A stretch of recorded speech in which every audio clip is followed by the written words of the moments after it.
एक दिन चिड़िया जो है वो बहुत उदास थी क्योंकि अब उसकी माँ इस दुनिया में नहीं थी और उसके पिताजी भी बहुत ज़्यादा बीमार थे। अरे लाजो, मुझे लगता है मैं भी जल्दी तुम्हारे पास आ रहा हूँ। मुझे तो रूपा की बड़ी चिंता हो रही है। तुम चली गई तो कम से कम मैं था उसका ध्यान रखने के लिए। अब मेरे जाने के बाद रूपा का ध्यान कौन रखेगा? मुझे उसकी चिंता दिन रात लगी रहती है। क्या करूँ लाजो? तुम्हारे रहते तो मुझे कभी किसी चीज़ की चिंता ही नहीं हुई, ना कभी रूपा की कोई फिक्र हुई, लेकिन अब मुझे ही देखना पड़ेगा। और इधर कालू कौवा जो है वो अपने पुराने दोस्त से मिलने उनके घर आता है। अरे मुरलीधर यार, ये तूने क्या कर लिया? इतनी तबीयत कैसे खराब हो गई? अरे कालू, क्या बताऊँ, अब मैं भी लाजो के पास जा रहा हूँ। तुझसे मुझे एक बहुत ज़रूरी काम है। तू मेरी बचपन का दोस्त है। क्या तू मेरी रूपा का ध्यान रखेगा? उसे अपने घर की बहू बनाएगा? क्या बंटी से रूपा की शादी करेगा? देख ले कालू, ये मेरी आखिरी इच्छा है। अरे मुरलीधर, तू चिंता मत कर, मैं अभी जाता हूँ शर्मिली से बात करने।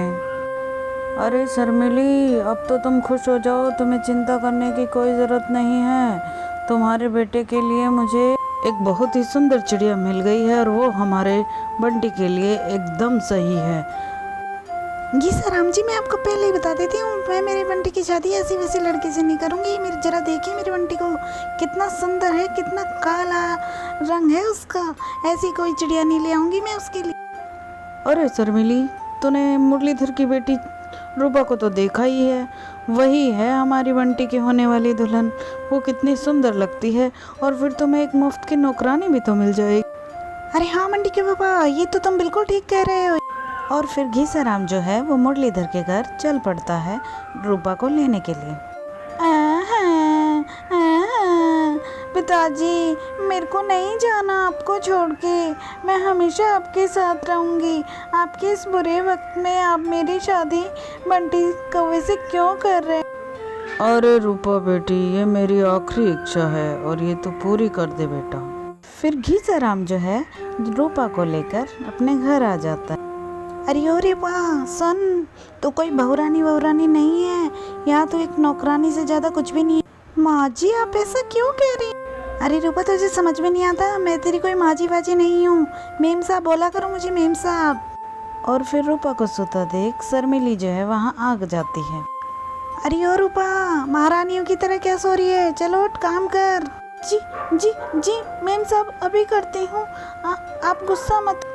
चल अब जल्दी से मेरे लिए जूस बना, और घर में इतने सारे रात के बर्तन पड़े हैं, उनको कौन साफ करेगा? कि तेरी माँ आएगी साफ करने?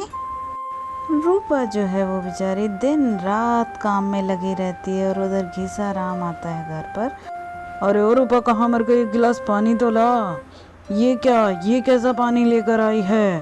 क्या तुमने हाथ भी धोए थे या नहीं? और ये तो मुझे मटके का पानी लग रहा है, मुझे तो फ्रिज का ठंडा पानी पीना था।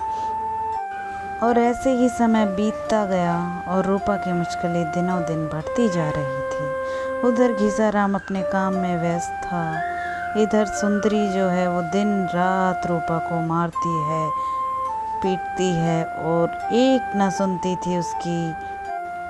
रूपा दिन रात अपने पिताजी को याद करके रोया करती थी। एक दिन वह सुंदरी और घीसाराम के कमरे में जाकर कहती है, मेम साहब, दरवाज़ा खोलिए, जल्दी बाहर आइए, मुझे बहुत डर लग रहा है। मुझे मेरे पिताजी से मिलने जाना है, मेरे पिताजी की तबीयत सही नहीं है। अरे रूपा, क्या है? रात को तो चैन से सोने दिया कर। नहीं साहब, मुझे अभी जाना है, अभी मुझे अपने पापा से मिलने जाना है, मैं जाना चाहती हूँ अभी। अरे रूपा, चुपचाप जाकर सो जा, नहीं तो तू अभी मुझसे मार खाएगी। रात को भी चैन नहीं है, तुझे सोने नहीं देती है। और उसी कमरे में एक और शख्स होता है, और वो होता है बंटी। और वो ये सब कुछ देख रहा होता है कि कैसे उसके माँ बाप बेचारी रूपा को परेशान करते हैं। और अगले दिन शर्मिली जो है वो रूपा को बहुत ज़्यादा मारती है, और ये सब देखकर बंटी से रहा नहीं जाता और वो आ जाता है। अरे माँ, कुछ तो शर्म करो, तुम इस बेचारी को दिन रात मारती रहती हो और घर का सारा काम करवाती हो। वो अपने पिताजी से ही तो मिलने जाना चाहती है, मैं अभी लेके जाता हूँ। फिर रूपा और बंटी दोनों रूपा के घर जाते हैं। अरे बेटा, तेरे पिताजी तो अब इस दुनिया में ही नहीं रहे, तूने आने में बहुत देर कर दी।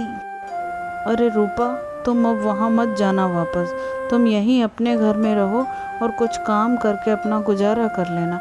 और मुझे माफ़ कर देना कि मैं तुम्हारा ध्यान नहीं रख पाया। मैं क्या करूं, मैं कुछ काम धंधा भी तो नहीं करता जो तुम्हारा गुजारा बसरा कर सकूं, और मुझे माफ़ कर। और फिर रूपा जो है सिलाई मशीन का काम शुरू कर देती है और कपड़े सिलने लगती है। रूपा को बहुत अच्छी सिलाई करनी आती थी, वो दिन रात मेहनत करती थी। ये लीजिए मैम, आपने जिस फ्रॉक का ऑर्डर दिया था वो मैंने बना दी। अरे वाह रूपा, तुमने तो ड्रेस बहुत ही अच्छी बनाई है। तुम्हें और ज़्यादा काम मिलेगा अगर तुम अपना एक बुटीक चला लो तो। जी मैम, मुझे मालूम है कि मेरी सिलाई अच्छी है और मैं जल्द ही एक बुटीक खोलूँगी और उसमें मुझे बहुत सारे ऑर्डर मिला करेंगे और मैं बहुत सारी सिलाई किया करूँ। अरे हाँ रूपा, और मैं भी तुम्हें ऑर्डर दिलाने में मदद करूँगी तुम्हारी। रूपा इसी तरह अपने काम में लगी रही। रूपा, अरे ओ रूपा, जल्दी बाहर आओ। अरे हाँ सुंदरी जी, बोलिए क्या काम है, बताइए मैं आपकी कैसे मदद कर सकती हूँ। अरे वाह सुंदरी, तुम भी रूपा की बुटीक पर आई हो। वाह। हाँ चिड़िया, मैं बुटीक पर आई तो हूँ लेकिन कपड़े सिलवाने नहीं, रूपा का रिश्ता लेने। मैं अपने बेटे से रूपा की शादी करवाना चाहती हूँ, इसीलिए मैं रूपा के पास आई हूँ। पता नहीं रूपा को मेरा बेटा पसंद आएगा या नहीं, लेकिन मैं कोशिश तो कर सकती हूँ ना। अरे हाँ सुंदरी बहन, ये तो तुमने बहुत ही अच्छा सोचा है। रूपा एक अच्छी चिड़िया है और बहुत ही नेक दिल चिड़िया है। और फिर आखिर रूपा की शादी वाला दिन आ गया और सुंदरी के बेटे और रूपा की शादी हो गई और वो दोनों खुशी खुशी रहने लगे। अरे रूपा, बहुत दिन हो गए हैं, आज मैं ऑफिस जा रहा हूँ, ठीक है ना? तुम अपना और माँ का ध्यान रखना। अरे रूपा बेटा, तुम्हें पता है शिकारियों ने तुम्हारे पति का शिकार कर लिया है। माँ जी, मेरे पति और आपके बेटे, उनको तो शिकारियों ने शिकार कर लिया है। अब हम उनके बिना कैसे रहेंगे और कैसे हमारा घर खर्च चलेगा। अरे रूपा बेटा, तुम बिल्कुल चिंता मत करो, मैं तुम्हारे साथ हूँ। और फिर एक नई सुबह का आगाज होता है और रूपा फिर से अपना सिलाई वाला काम शुरू कर देती है और दिन रात मेहनत करती है। और हरियाली भी उसकी सिलाई की बहुत ही प्रशंसा करती है कि रूपा, तुम्हारी जैसी सिलाई तो इस पूरे जंगल में कोई भी नहीं करता, तुम्हारा तो कोई मुकाबला ही नहीं है। और रूपा उसे धन्यवाद देते हुए कहती है, नहीं नहीं हरियाली बहन, ऐसी तो कोई बात नहीं है। माँ जी, आपका बहुत बहुत धन्यवाद। इनके जाने के बाद एक आप ही तो हैं जो लालू और मेरा दिन रात ध्यान रखती थी।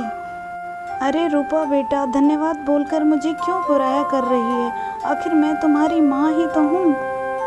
और अगर आपको मेरी वीडियो अच्छी लगे तो please like share and subscribe.